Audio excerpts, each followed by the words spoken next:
guys, welcome back to Room 237 as I continue my marathon of Italian horror and giallo films. And this is not a giallo, but this is one that I kind of figured would be fun and I wanted to get to anyway. I also looked at the runtime. Actually, I'll get into that because it is not what it says on the back of it. This is known as a few different titles, and it was actually released by Severin alongside its American version, and that is 1980's Zombie Holocaust. Now, of course, any Italian title with Holocaust or Cannibal or whatever in it, I'm gonna be sold on, or zombie. And this is a little different because it does mix two of my favorite Italian horror subgenres next to giallo, which is zombie and cannibal. Yes, we actually have both. It's not just a zombie movie. It's not just a cannibal movie. It could have been. In fact, it might have even been a little bit better if it was. But I think this movie was just meant to be fun, which it is. Now, it was released as several other titles. It was directed by Marino Girolabi, who I know went under several pseudonyms for this film. But I believe it was also released as even Zombie 3 in some areas. Oh, yes. Island of the Last Zombies, Queen of the Cannibals, and Zombie 3. Of course, this came out 8 years before Fulci and Mattei would direct the official Zombie 3. I think this one has more to do with Zombie or Zombie 2 than 3 does. But also in 1982, this was re-edited, had some different pieces of music put over it, and it was released as Dr. Butcher, M.D., a medical deviant. Yeah, I think just Dr. Butcher would have sufficed. And this actually came with the reversible cover for Dr. Butcher, which for a while, when I first bought this, it was in a solid black case. I saw that it had this, and I thought this would be more appropriate to hold up for the video. But the more I read about it, the more I saw it might not just be an alternate title. It might kind of be like Black Sabbath, where it is kind of a different experience with different placement of scenes and with or without certain scenes, different music. That it is kind of a... might even be worth doing a review of the Dr. Butcher cut when and if I ever get it. This is not Severin, this is just a Shriek Show. So, the back says 90 minutes, which made me think, oh cool, I can just bang this out in 90 minutes, be able to do another video. But when I put it in, it's only 84 minutes. I don't know where those extra 6 minutes went, but anyway. Now,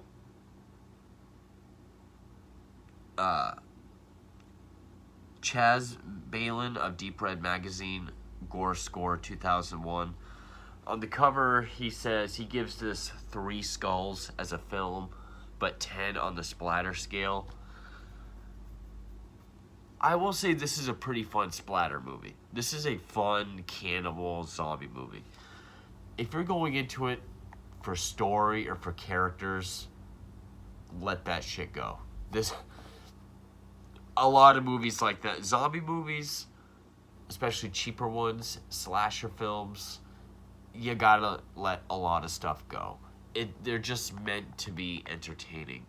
And this one is.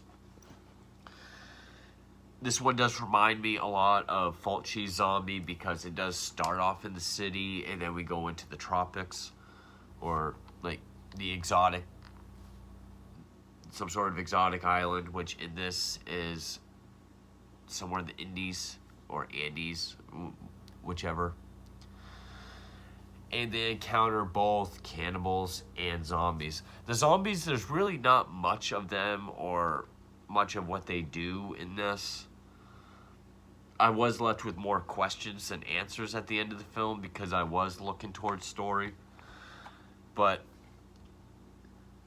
it stars Ian McCulloch, Alexandra Bedeli-Coley, who was the sort of nympho with the tape recorder in New York Ripper, who also got toe fucked. If you've seen it, you know what I mean. Sherry Buchanan, Peter O'Neill. Original music by Nico Fidenko and Walter E. Sear. And yeah, I'm pretty sure with the Dr. Butcher edit, there was some different music put over it. But anyway, it starts off in New York at this hospital that's also sort of like this training facility for doctors. And they notice that in the morgue, the bodies have had parts stolen from them. At first, it's a guy with the hand, then it's a guy without a heart. So when they go to examine these bodies, the parts are missing. They set up this one sort of trap to catch whoever's doing it. They find the guy, and then when he's been found out, he runs and jumps out of a window, commits suicide. And when they go to examine his body, he has this symbol on his chest, whether it be scarred or tattooed. Like a circle with like two C's that are back to back. And when I say they, I mean it's Dr. Peter Chandler and Dr. Laurie Ridgway, played by McCulloch and Deli-Coley. And they find out that this has been going on in hospitals all around, and every person that's caught doing it has the same symbol. But then they see that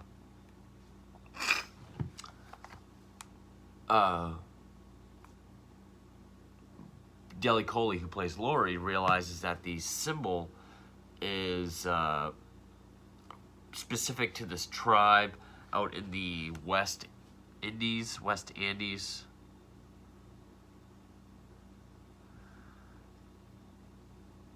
Asian Molucca Islands. Okay. I thought I heard some. Eastern Indonesia. Okay, so I was partly right. Where she actually grew up. And she has some sort of ceremonial dagger or sword from her time there. She goes home, realizes that her place has been ransacked, robbed, and the sword is gone. And so they decide to put together this expedition to go to this area. And try to figure out what's going on. Why is this phenomenon going on? Also, I think to get her sword back. And they go with this guy, Dr. Obrero, played by Donald O'Brien. And then his assistant, George's journalist girlfriend, Susan. And then there's this local businessman, Mulatto, who go with them, and then these three local guides. They start to go, but I think there was something about how they realized they can't go any further in this one direction. So then Obrero and Mulatto decide either there's this detour or this other place that we can go that is familiar with the tribe.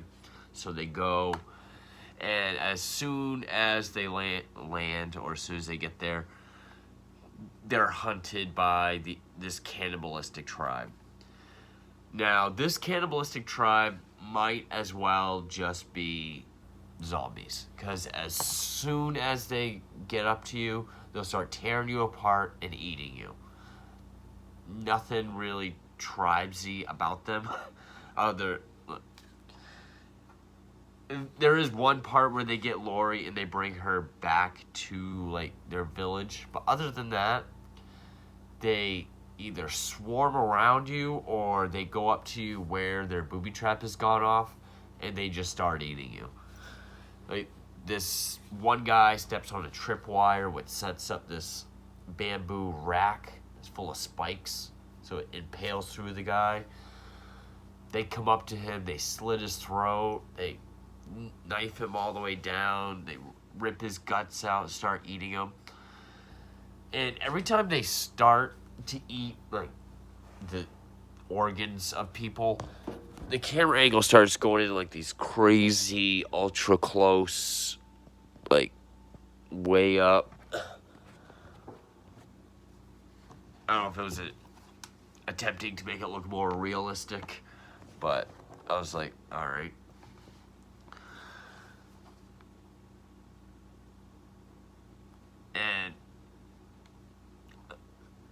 And then eventually, it does get down to just Peter and Laurie. Laurie is abducted by the tribe, which the tribe has, like, I don't know where they got it, but this red fabric where he's able to just, like, throw it. One of the tribe's guys is able to just throw an end of it. And then when it shows Laurie, it's just, like, wrapped around her and she gets pulled and dragged. Which, that's another thing. The audio, you have to expect dubbing regardless, but this was, I mean, there's one part in the beginning where this nurse sees that this body part has been robbed of some of its organs. And it's not that she screams. The actress on the screen just kind of has this shocked look. But the dub actress is screaming, so it doesn't add up.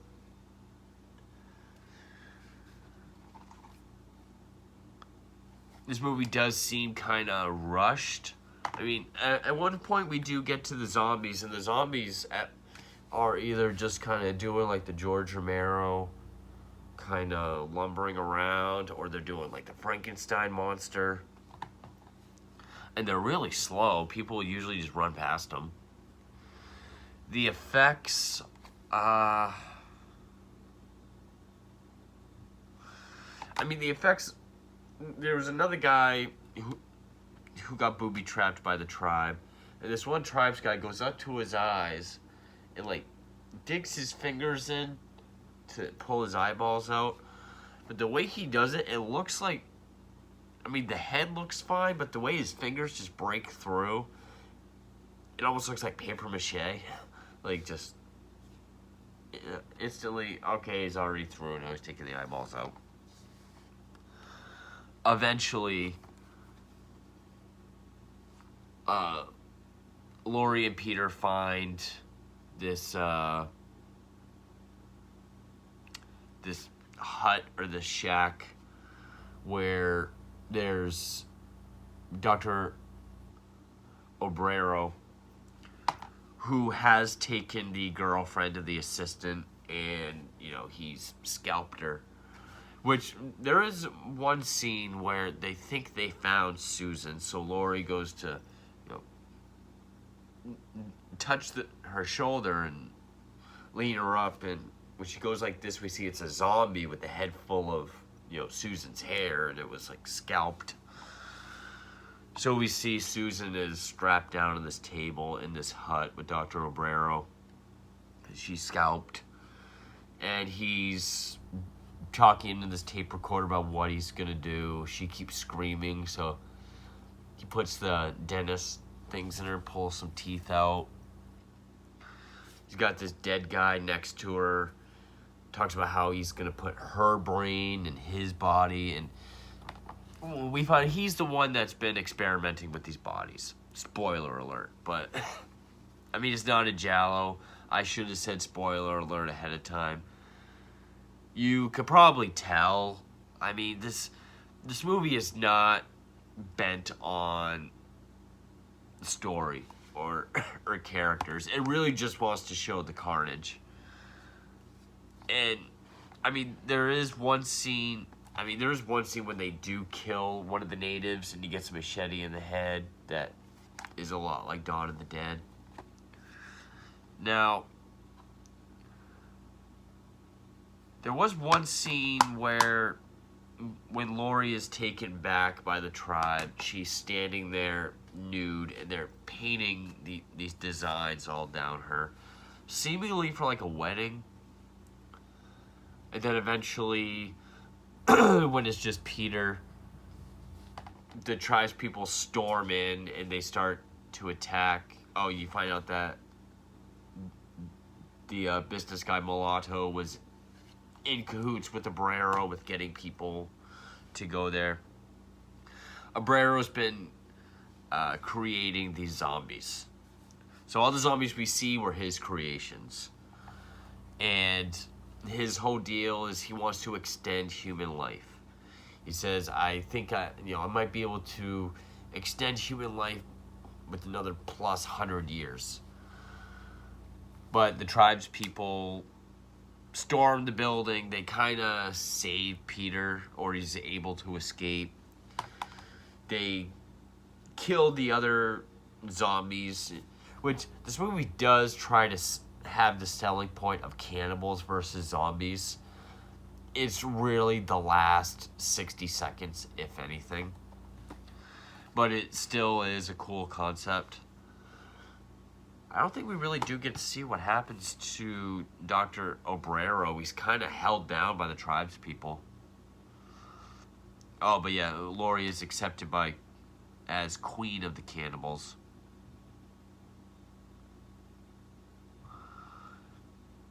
And yeah, she's the one that sends the tribes people off to save Peter and stop Obrero. And eventually, it's Peter and Laurie outside the hut as it burns. So, story's over. Immediately, end credits. It's an Italian movie, no epilogue. And I mean, the zombie effects, yeah, they look like people that have been dead forever, but I'm guessing they're not. In Italy, the late 70s, early 80s, yeah, you would just put a bunch of clay and latex and whatever's cheap and worked. Most of the splatter, blood and guts and violence comes from the cannibal tribe than the zombies. The zombies really take a back seat to this movie called Zombie Holocaust. But, I mean, it's super fast-paced. It is, it does go by like that. It is fun. I mean, when we do get the gore scenes, it is, aplenty. I certainly had fun with it. There is one Spanish poster with this zombie that really looks like a ripoff of Zombie 2, because it's got like the tree branches behind him. It's just kind of like standing there. Excuse me, but throughout most of this movie, I kept thinking this was a Bruno Mattei film, because he is king of the Italian ripoffs. And this does have, I mean, obviously the scenes with the tribes people feels like Cannibal Holocaust, but not so much the plot, but certainly the setting and even the structure of the film does feel a lot like Zombie 2 or Zombie, Fulci Zombie. Which is why I think this is a bit more deserving of being called Zombie 3 than the actual Zombie 3, which this was briefly released as. So yeah, maybe at some point, if I do get the 7 release that also does have this specific version, I'll watch it and then I'll do a review of that. But yeah, this is a movie. Don't go into it for plot or characters. Just go into it to see zombies, cannibals, eventually fight very briefly. Watch it for the gore, watch it for the guts and the blood, and just enjoy yourself for 84 minutes. That's really what this was made as. Does feel like a Bruno Mattei film with zombie and Cannibal Holocaust, at the forefront. But I did have fun with it. It is. Whenever I think of the term Z movie or Z level, I think of like shot on shitty crap. But I guess this could be considered like a Z movie, but it's fun. I mean, it really was made so you could see cannibal and zombie carnage and fun. I think it succeeded on that alone. So, with that, that is 1980s Zombie Holocaust. Very cheesy, very, very cheap, but, it was meant to just be enjoyed and entertaining, and I thought it was. So stay tuned for more Italian horror films and for more giallo films, and thank you for watching.